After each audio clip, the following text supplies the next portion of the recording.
Good day everyone, this is Kyla Marigatos from BS Ed English 3. And today, we will be discussing about the organizational culture of schools. And we aim to cover the following objectives. But before we will start our discussion, let us first have some definition of terms. So what is an organization?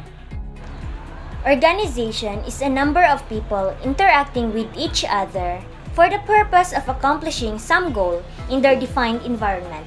So organization is a group of people working towards a common goal.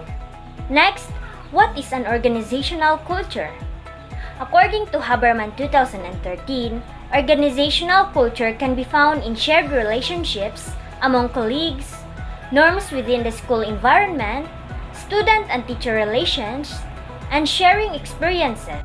So it reflects the mentality or the work ethic and the values of an organization.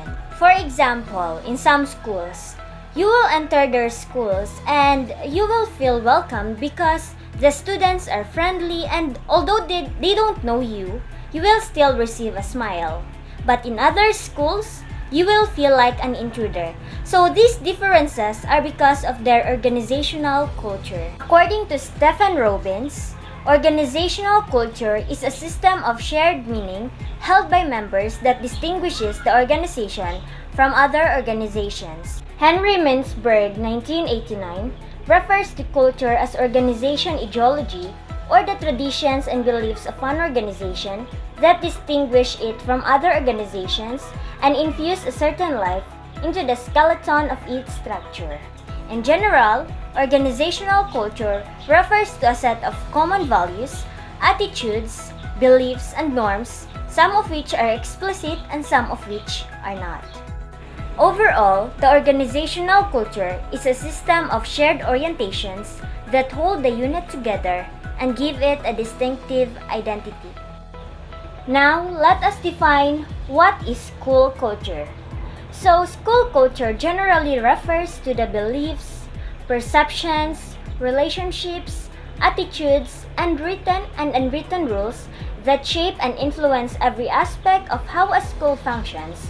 But the term also encompasses more concrete issues such as the physical and emotional safety of students, the orderliness of the classrooms and public spaces, or the degree to which a school embraces and celebrates racial, ethnic, linguistic, or cultural diversity.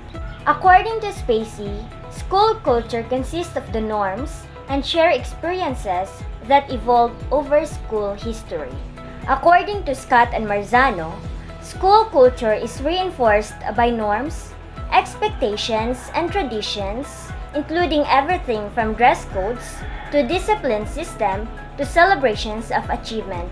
So for example, in some schools, female students are expected to wear skirts that are below the knee, while male students are not allowed to have long hairs.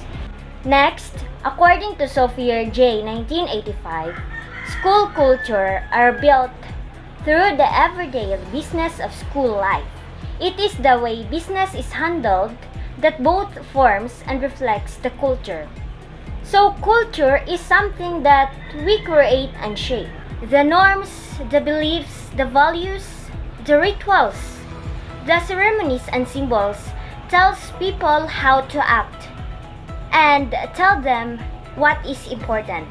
And they also make up the persona of the school.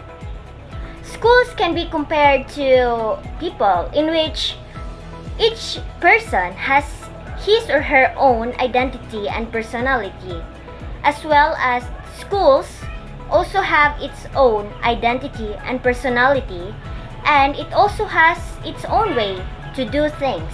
Schools' organizational culture provides a sense of identity, promotes achievement orientation, helps shape standards and patterns of behavior, creates distinct ways of doing things, and determines direction for future growth.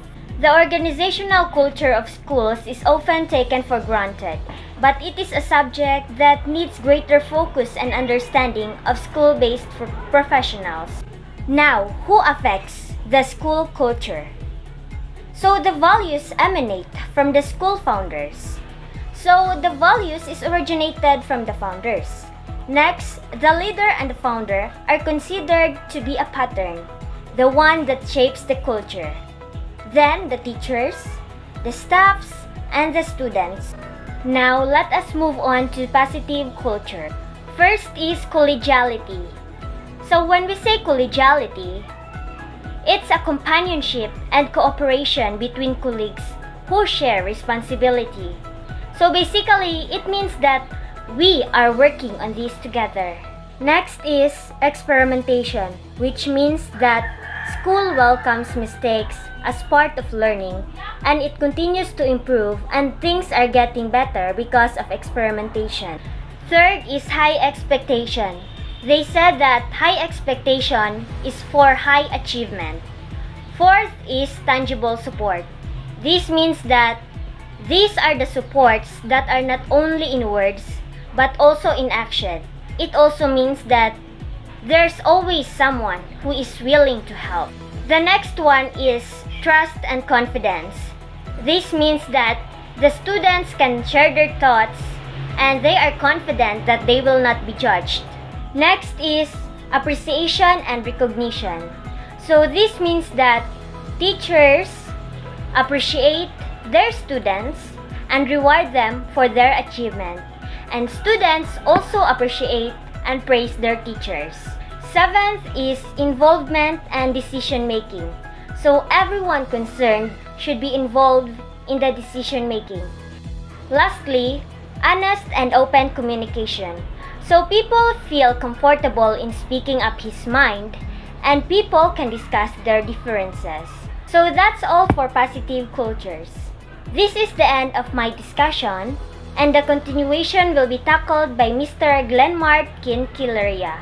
Thank you.